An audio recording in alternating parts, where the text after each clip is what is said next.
Oke, Assalamualaikum warahmatullahi wabarakatuh. Halo semuanya, perkenalkan nama aku Fatimah Nur Anissa dari kelas 3 A Sistem Informasi dengan NPM 221063125009. Oke, di sini saya mau menganalisis aplikasi SeaBank.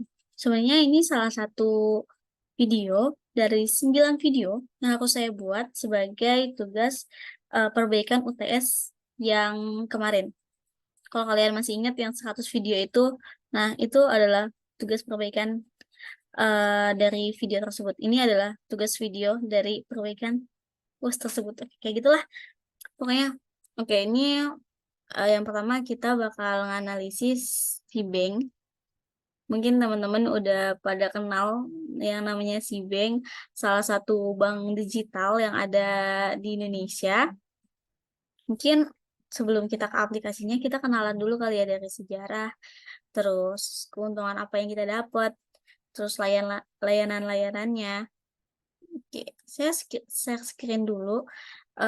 Tugas kedua dari SIAK ini, kebetulan dia menganalisis SeaBank juga. Oke. Nah, di sini kelihatan analisis bank digital SeaBank. Oke, sejarah singkatnya intinya tuh SeaBank ini didirikan pada tanggal 4 Oktober tahun 1993. Nah, awal namanya itu adalah PT Bank Kesejahteraan Ekonomi. Terus pada tahun 2020 si grup menjadi pemegang saham pengendali tak langsung setelah akuisisi oleh PT Dana Dipa Arta, yaitu anak perusahaannya sendiri. Lalu pada tanggal 15 Januari 2021, PT Bank Sejahtera Ekonomi diganti namanya jadi PT SeaBank Indonesia. Nah, perubahan nama ini tuh efektif sejak tanggal 10 Februari 2021. Saat ini, SeaBank merupakan lembaga keuangan digital milik SEA Limit atau SEA Group. Nah, perusahaan induk dari situs e-commerce, Shopee, dan penerbit games online Garena. Mungkin kalian juga udah pada tahu games Garena. Terus, SeaBank memiliki beberapa kelebihan dan kekurangan sebagai bank digital, seperti fleksibilitas tabungan tanpa saldo minimum dan biaya penalti, terus juga ada bunga tabungan yang kompetitif, terus ada fitur-fitur yang masih standar serta tidak memiliki kartu debit.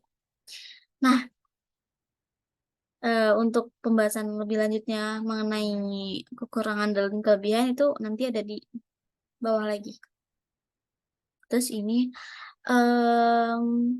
layanan SeaBank. Kita bahas sedikit, nggak banyak-banyak. Yang pertama itu ada rekening tabungan. Di sini SeaBank menyediakan rekening tabungan yang sangat fleksibel. Artinya, kita nggak perlu punya minimum saldo di rekening kita. Terus kita juga nggak akan dikenain denda kalau misalnya saldo ke rekening kita tuh di bawah jumlah tertentu. Terus SeaBank juga mempunyai bunga tabungan yang kompetitif sebesar 5% per tahunnya. Nah, ini tuh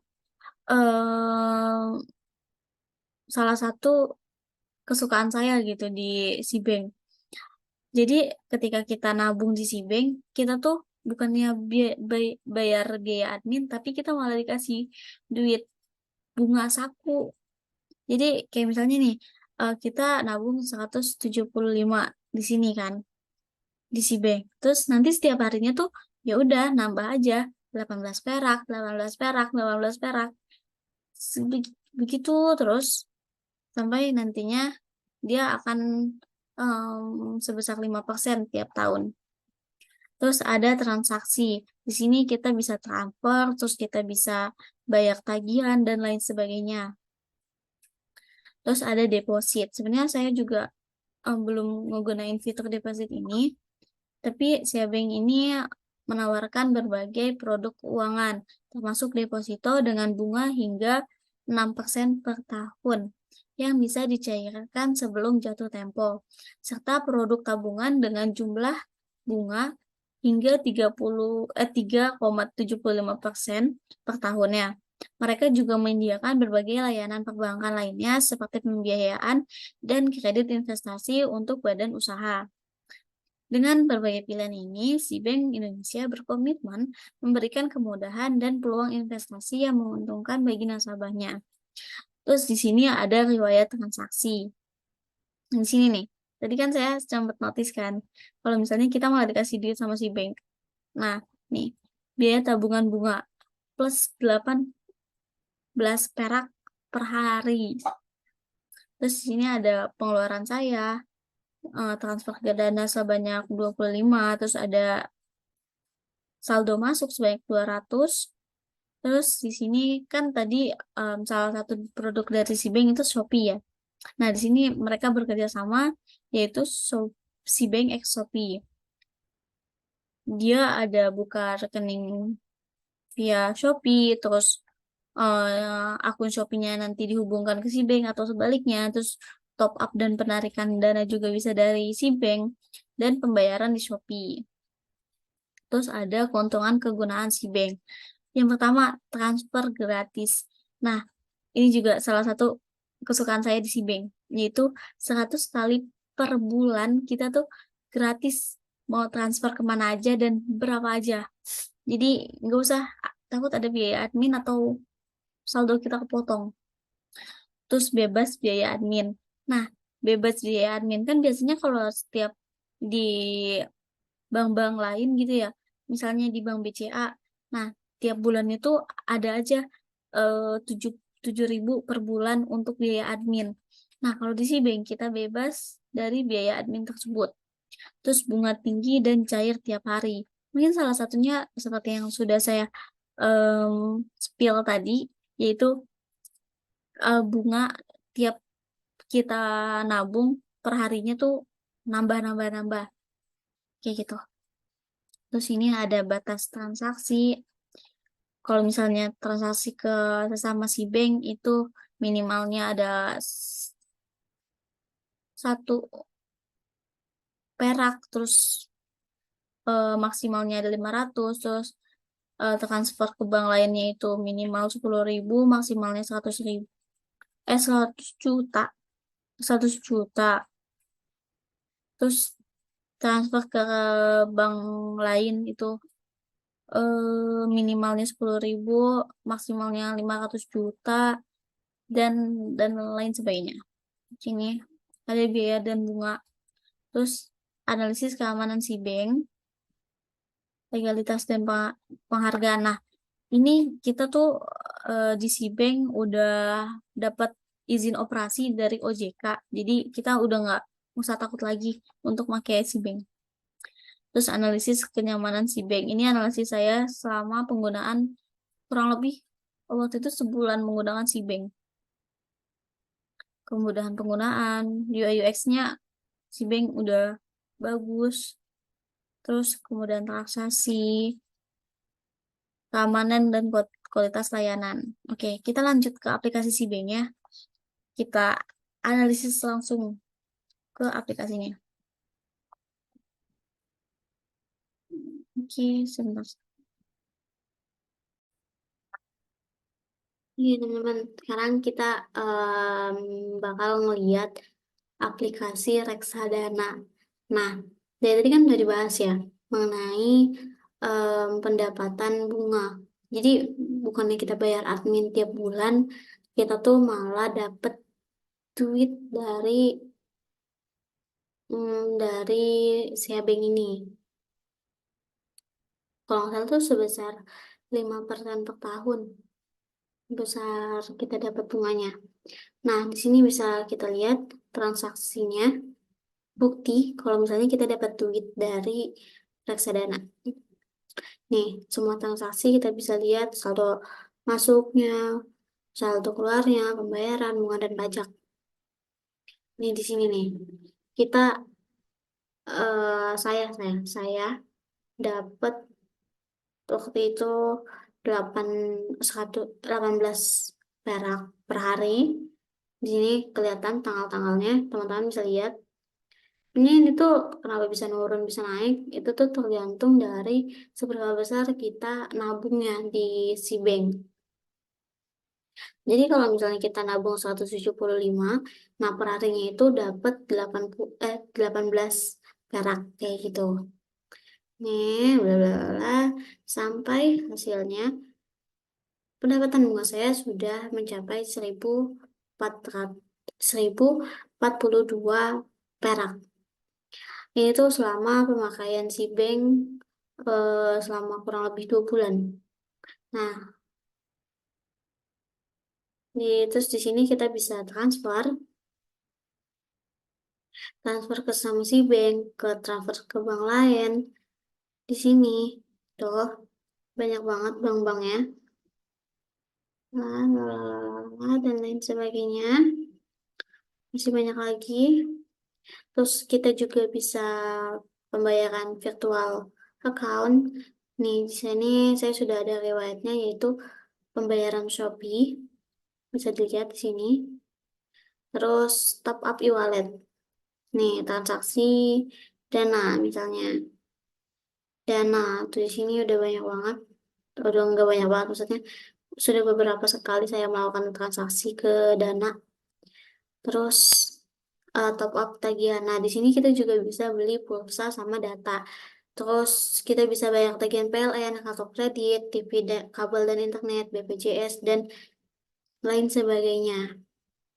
Lalu kita bahas apa lagi? Kita juga bisa pembayaran via kris.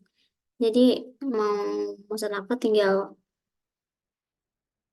gitu, tinggal di cekrek aja. Udah kebayar. Terus ada deposito. Nah, di materi tadi sempat ngebahas tentang deposito. Ini adalah salah satu layanan dari si bank yang belum pernah saya pakai. Jadi saya juga kurang bisa untuk menjelaskannya. Mohon maaf. Tapi kita bisa lihat di sini, apa itu deposito? Deposito merupakan simpanan berjangka yang pencairannya hanya dapat dilakukan pada jangka waktu tertentu. Saat ini, kamu bisa melakukan layanan deposito dengan mudah di aplikasi Sebank hanya dengan minimal 1 juta. Terus, apa aja keunggulan deposito dari si bank? Nah, bunga deposito yang kompetitif hingga 6% per tahun. Terus, dua, penempatan dengan jangka waktu singkat mulai dari 1 bulan. Terus, penempatan secara deposito praktis dan cepat kurang dari 15 menit. Kalau kalian masih punya pertanyaan-pertanyaan lagi tentang deposito, bisa ditanyakan di sini atau bisa dilihat di sini gitu. Kalau nggak ada pertanyaannya di sini, kalian bisa ajukan pertanyaan. Gitu. Terus, di sini juga bisa dilihat, ini biasanya promo-promo. Saya kemarin dapat promo Solaria cashback 100%. Jadi kita pesan Solaria, bayar pakai kris Bank, nanti 25 minimal pemesanan di atas 25.000. Nah, cashbacknya nanti balik ke kita sebesar 25.000. Kayak gitu. Oke, sekian. Bedah-bedah. Oh, bentar. Ada lagi satu layanan paling menyenangkan di Bank. Undang teman. Kalian, ini kode referral saya ZYA7P2. Nah, gimana sih cara ngeklaimnya? Gimana sih cara menggunainnya? Biar kita bisa dapat 25.000 gitu. Di sini tinggal klik undang teman sekarang dan bagikan kode referralmu ke teman-teman. Pastikan temanmu masukkan kode referralmu ketika pembukaan rekening di aplikasi si bank. Jadi pas download langsung masukin gitu. Temanmu harus menabung minimal 50.000 dan mempertahankannya selama 3 hari. Temanmu akan mendapatkan bonus 25.000 dan kamu akan mendapatkan 25.000 dan temanmu akan mendapatkan 10.000. Bonus harus diklaim dan akan masuk ke rekeningmu maksimal 48 jam setelah memenuhi syarat. Di sini misi terselesaikan saya itu cuma satu, dari Fernanda Ayu Prastika. Di sini udah selesai, dananya masuk ke rekening saya sebesar 25.000. Seperti itu. Oke. Di sini juga ada tambah saldo, setor tunai, m-banking, ATM, SMS, dan lain sebagainya. Banyak juga. Oke, mungkin sekian aja pembahasan kita bedah-bedah aplikasi SeaBank. Dadah, kita lanjut ke video kedua. Kita bahas Dana.